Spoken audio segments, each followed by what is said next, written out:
ka pa, pra si që thash profeti alayhis salam, as djathtas, as majtas. Dhe nuk ka pa profeti alayhis salam kush është familja ime dhe ta vejnë atë post. Se në islam nuk hecet ashtu. Në islam nuk hecet me njohshmëri, si që thash, në islam hecet me zotësi, me aftësi. Ky është islami ynë, i cili çdo njeriu t'ia jep vendin e merituar. Je i aftë për një punë, do ta bësh. Nuk mund të vehet i paafti në një vend që nuk mund ta kryej atë detyrë, nuk mund ta kryej atë punë. Dhe kjo është mësim madhor. Imagjinoni, subhanallah, kur muslimanët kanë hyrë në Mekë, triumfuan dhe morën Mekën. Dhe imagjinoni sa sahabë të profetit alayhi salatu wassalam ka pas. Dhe imagjinoni se sa vendali në Mekë ka pas.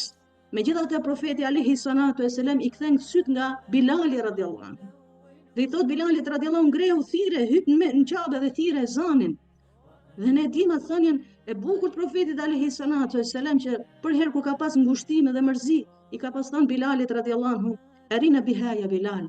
E thirrë ezanin e Bilal, qetësohemi, të hyjmë namaz dhe të qetësohemi. E gjejmë aty qetësimin e zemrave dhe shpirteve tonë.